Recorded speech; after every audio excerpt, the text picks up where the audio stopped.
കേരളത്തിന്റെ മണ്ണിൽ ഒരു ഫുട്ബോൾ ദൈവം അവതരിക്കുകയാണ്. ആകാശനില കുപ്പായമിട്ട അർജന്റീനയുടെ ഇതിഹാസ താരം ലയണൽ മെസ്സി കാൽപന്ത് കളിയുടെ മാന്ത്രിക സ്പർശവുമായി നമ്മുടെ മണ്ണിലേക്ക് വരുന്നു. നവംബറിൽ കേരളം ഒരു ഫുട്ബോൾ ലഹരിയിൽ മുങ്ങുമ്പോൾ ആ ആവേശത്തിന്റെ കൊടുമുടിയിൽ നിന്ന് നാം താഴേക്ക് നോക്കണം. അവിടെ അധികം വൈകാതെ നടന്ന ദുരന്തങ്ങളുടെ ചോരപ്പാടുകൾ ഇപ്പോഴും മാഞ്ഞിട്ടില്ല. മെസ്സിയുടെ വരവ് ഒരു ആഘോഷമാണ് എന്നതിൽ സംശയമില്ല. എന്നാൽ അത് മറ്റൊരു കരൂർ ദുരന്തത്തിനോ ഹാത്രസ് ആവർത്തനത്തിനോ വഴിവെക്കരുത്. ഒരാൾക്ക് നിൽക്കാൻ പോലും ഇടമില്ലാത്തത്ര ജനക്കൂട്ടം, നിയന്ത്രിക്കാനാകാതെ കൈമലർത്തുന്ന സംഘാടകർ, ഒടുവിൽ തിക്കിലും തിരക്കിലും പെട്ട് പിടഞ്ഞു മരിക്കുന്ന മനുഷ്യ ജീവനുകൾ. ഇത് സിനിമയിലെ രംഗങ്ങളല്ല, നമ്മുടെ രാജ്യത്ത് ആവർത്തിക്കുന്ന ദുരന്ത സത്യങ്ങളാണ്. അധികം പഴയതല്ലാത്ത ഒരു ഓർമ്മപ്പെടുത്തലാണ് ഉത്തർപ്രദേശിലെ ഹത്രാസ്. 2024 ജൂലൈയിൽ ഒരു ആൾദൈവത്തിന്റെ പ്രാർത്ഥനാ യോഗത്തിൽ പങ്കെടുത്തത് ലക്ഷക്കണക്കിന് ആളുകളായിരുന്നു. സംഘാടകരുടെ കണക്കുകൂട്ടലുകൾ തെറ്റി, നിയന്ത്രണങ്ങൾ പാളി. ഫലമോ, തിക്കിലും തിരക്കിലും പെട്ട് ഞെരിഞ്ഞമർന്നത് 121 പേർ. അതിലും സ്ത്രീകളും കുട്ടികളുമായിരുന്നു ഏറെയും. ഒരു നിമിഷത്തെ അശ്രദ്ധ എത്ര വലിയ ദുരന്തമാണ് വിധിച്ചതെന്ന് ഹാത്രസ് നമ്മെ പഠിപ്പിച്ചു.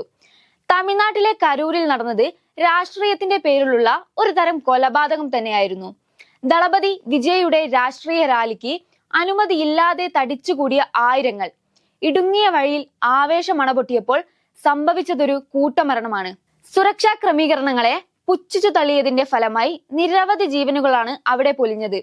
മെസ്സിയെ പോലൊരു താരം കേരളത്തിലേക്ക് വരുമ്പോൾ അത് നമ്മുടെ നാടിന്റെ അഭിമാനമാണ്. ആ അഭിമാനം ഒരു ദുരന്തത്തിൽ കലാശിക്കാതിരിക്കാൻ സർക്കാരും സംഘാടകരും ആരാധകരും ഒരുപോലെ ഉത്തരവാദിത്തം കാണിക്കണം. വെറും വീമ്പ് പറച്ചിലുകൾക്കപ്പുറം പ്രായോഗികമായ നടപടികളാണ് നമുക്കാവശ്യം.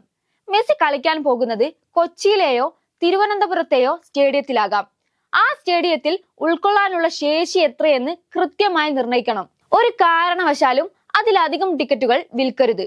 ഓരോ ഗാലറിയിലേക്കും പ്രവേശിക്കാനും പുറത്തിറങ്ങാനും വ്യക്തമായ വഴികൾ അടയാളപ്പെടുത്തണം. എമർജൻസി എക്സിറ്റുകൾ തുറന്നിടുകയും അവിടെ തടസ്സങ്ങളില്ലെന്ന് ഉറപ്പുവരുത്തുകയും വേണം. ടിക്കറ്റ് വിൽപ്പന പൂർണ്ണമായും ഓൺലൈൻ ആക്കണം. കൗണ്ടറുകളിലെ തിക്കും തിരക്കും ഒഴിവാക്കാൻ ഇത് സഹായിക്കും. ഓരോ ടിക്കറ്റിനും കൃത്യമായ സീറ്റ് നമ്പർ നൽകണം. ഇത് ആളുകൾ ഇഷ്ടമുള്ളിടത്ത് കൂട്ടം കൂടുന്നതും ഒരു ഭാഗത്ത് മാത്രം തിരക്കുണ്ടാക്കുന്നതും ഒഴിവാക്കും. മത്സരം തുടങ്ങുന്നതിന് മണിക്കൂറുകൾക്ക് മുൻപ് തന്നെ ഗേറ്റുകൾ തുറക്കണം. ഓരോ ഗാലറിയിലേക്കുമുള്ള ആളുകളെ ഘട്ടം ഘട്ടമായി കൃത്യമായി പരിശോധനകൾക്ക് ശേഷം മാത്രം അകത്തേക്ക് കടത്തിവിടുക. ക്യൂ സംവിധാനം കർശനമായി നടപ്പിലാക്കാൻ പോലീസിന്റെയും വളണ്ടിയർമാരുടെയും സഹായം തേടണം. സ്റ്റേഡിയത്തിനകത്തും പുറത്തും ആവശ്യത്തിന് കുടിവെള്ളവും ശൗചാലയങ്ങളും ഉറപ്പാക്കണം.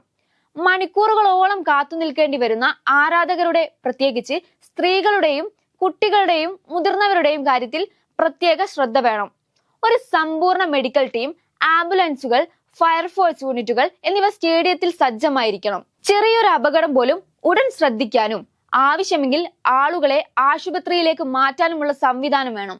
പോലീസും സ്വകാര്യ സുരക്ഷാ ജീവനക്കാരും വളണ്ടിയർമാരും തമ്മിൽ കൃത്യമായ ഏകോപനം അനിവാര്യമാണ്. സർക്കാരിനും സംഘാടകർക്കും മാത്രമല്ല, ആരാധകർക്കും ഈ കാര്യത്തിൽ വലിയ പങ്കുണ്ട്. മെസ്സിയോടുള്ള ആരാധന ആവേശമായി മാറട്ടെ, അല്ലാതെ ആക്രമമായി മാറരുത്. മെസ്സിയോടുള്ള ആരാധന അച്ചടക്കത്തോടെയും സുരക്ഷാബോധത്തോടെയും പ്രകടിപ്പിച്ച് ലോകത്തിനു മുന്നിൽ കേരളത്തിന് മാതൃകയാകാം. ആർപ്പുവിളികൾ ആനന്ദത്തിൻ്റെതാകട്ടെ, നിലവിളികളുടേതാകരുത്.